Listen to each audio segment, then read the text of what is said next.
ಮಳಖೇಡದ Rajashree UltraTech cement ಕಾರ್ಖಾನೆಯ ದೌರ್ಜನ್ಯ ಖಂಡಿಸಿ ಅಂಬೇಡ್ಕರ್ ಸೇವಾ ಸಮಿತಿ ನೇತೃತ್ವದಲ್ಲಿ ನಡೆಯುತ್ತಿರುವಂತಹ ಹೋರಾಟಕ್ಕೆ ಬಿಎಸ್ಪಿ ಪಕ್ಷ ಬೆಂಬಲ ಸೂಚಿಸಿದೆ. ಹೌದು, ಅಂಬೇಡ್ಕರ್ ಸೇವಾ ಸಮಿತಿ ಅಧ್ಯಕ್ಷ ಎನ್.ಕೆ. ಅರ್ಜುನ್ ಅವರ ನೇತೃತ್ವದಲ್ಲಿ ಕಳೆದ 15 ದಿನಗಳಿಂದ ನಗರದ ಡಿಸಿ ಕಚೇರಿ ಎದುರುಗಡೆ ನಡೆಯುತ್ತಿರುವಂತಹ ಧರಣಿ ಸತ್ಯಾಗ್ರಹ ಸ್ಥಳಕ್ಕೆ ಬಹುಜನ ಸಮಾಜ ಪಾರ್ಟಿಯ ರಾಜ್ಯಾಧ್ಯಕ್ಷ ಕೃಷ್ಣಮೂರ್ತಿ ಅವರು ಭೇಟಿ ನೀಡಿ ಕಾರ್ಮಿಕರ ಸಮಸ್ಯೆ ಆಲಿಸಿದರು. ಈ ವೇಳೆ ಮಾತನಾಡಿದ ಅವರು, ರಾಜಶ್ರೀ ಅಲ್ಟ್ರಾಟೆಕ್ ಸಿಮೆಂಟ್ ಕಾರ್ಖಾನೆ ಕಾರ್ಮಿಕರ ಮೇಲೆ ನಡೆಸುತ್ತಿರುವಂತಹ ದೌರ್ಜನ್ಯ ಕೇಳಿ ಬೇಸರವಾಗಿದೆ. ಕೂಡಲೇ ಜಿಲ್ಲಾಡಳಿತ, ಜಿಲ್ಲಾ ಉಸ್ತುವಾರಿ ಸಚಿವರು ಮಧ್ಯ ಪ್ರವೇಶಿಸಿ ಕಾರ್ಮಿಕರ ಸಮಸ್ಯೆ ಬಗೆಹರಿಸಬೇಕು ಎಂದು ಆಗ್ರಹಿಸಿದರು.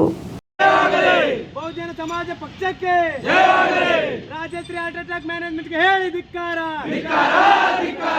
ಅರ್ಜುನ್ ಮಹಾರಾಜ ಕಾಂಟ್ರಾಕ್ಟರ್ಗೆ ಹೇಳಿ ಧಿಕ್ಕಾರ. ಕಾರ್ಮಿಕರಿಗೆ 8 ಅವರ್ ಮಾತ್ರ ಅವ್ರ ಕೈಲಿ ಡ್ಯೂಟಿ ಮಾಡಿಸ್ಬೇಕು. 8 ಅವರ್ಗಿಂತ ಜಾಸ್ತಿ ನೀವು ಮಾಡಿಸ್ಕೊಳ್ಳೋದಾದ್ರೆ ಅವ್ರಿಗೆ ಡಬಲ್ ಸ್ಯಾಲರಿ ಕೊಡಬೇಕು. ಮತ್ತೆ ಕಾರ್ಮಿಕರಿಗೆ ESI, PF ಸೌಲಭ್ಯಗಳಿರಬೇಕು, ಹೆಲ್ತ್ ಫೆಸಿಲಿಟಿ ಇರಬೇಕು.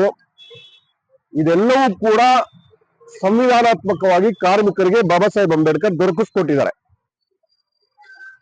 ಈಗ ಈ ದೇಶದಲ್ಲಿ ಬಾಬಾ ಸಾಹೇಬ್ ಅಂಬೇಡ್ಕರ್ ಅವರ ಸಂವಿಧಾನ 1950 ಜನವರಿ 26ರಿಂದ ಇದೆ, ಜಾರಿನಲ್ಲಿದೆ ಅಂತಂದ್ರೆ ಇದು ಟಾಟಾ, ಬಿರ್ಲಾ, ಅದಾನಿ, ಅಂಬಾನಿ ಆಗ್ಲಿ ಈ ದೇಶದ ಪ್ರತಿಯೊಬ್ಬ ನಾಗರಿಕನಿಗೂ ಕೂಡ ಈ ಸಂವಿಧಾನ ಅಪ್ಲೈ ಆಗೇ ಆಗುತ್ತೆ. ಸೊ ಹಾಗಾಗಿ ಈ ಸಂವಿಧಾನಕ್ಕೆ ವಿರುದ್ಧವಾಗಿ ನಡ್ಕೊಳ್ತಾ ಇರತಕ್ಕಂತ ಈ ಅಲ್ಟ್ರಾಟೆಕ್ ಸಿಮೆಂಟ್ ಕಂಪನಿಯ ಏನ್ ಕಾರ್ಮಿಕ ವಿಭಾಗ ಇದೆ, ಇವ್ರ ಮೇಲೆ ಸೂಕ್ತವಾದಂತ ಕಾನೂನು ಕ್ರಮವನ್ನ ರಾಜ್ಯ ಸರ್ಕಾರ, ಕೇಂದ್ರ ಸರ್ಕಾರ, ರಾಜ್ಯದ ಕಾರ್ಮಿಕ ಇಲಾಖೆ ಮತ್ತು ಕೇಂದ್ರದ ಕಾರ್ಮಿಕ ಎರಡೂ ಕೂಡ ಜಂಟಿಯಾಗಿ ಇವರ ವಿರುದ್ಧ ಕ್ರಮ ಕೈಗೊಳ್ಬೇಕು. ಮತ್ತೆ ಈ ಧರಣಿ ನಡೀತಾ ಇರೋದು ಗುಲ್ಬರ್ಗಾದಲ್ಲಿ. ಈ ಗುಲ್ಬರ್ಗಾದಲ್ಲಿ ಒಂದು ಜಿಲ್ಲಾಡಳಿತ ಇದೆ, ಇಲ್ಲಿ DC ಇದ್ದಾರೆ, SP ಇದ್ದಾರೆ. ಅವರು ಮಾನವೀಯ ದೃಷ್ಟಿಯಿಂದ ಈ ಕಾರ್ಮಿಕರ ಪರವಾಗಿ ಅವರು ಮಧ್ಯಸ್ಥಿಕೆಯನ್ನು ವಹಿಸಬೇಕು, ಈ ಕಾರ್ಮಿಕರಿಗೆ ನ್ಯಾಯವನ್ನ ದೊರಕಿಸ್ಕೊಡ್ಬೇಕು. ಮತ್ತೆ ಇಲ್ಲಿನ ಜಿಲ್ಲಾ ಮಂತ್ರಿ ಇಡೀ ಜಗತ್ತಿನ ಎಲ್ಲ ಆಗುಹೋಗುಗಳ ಬಗ್ಗೆ ಮಾತಾಡ್ತಾರೆ.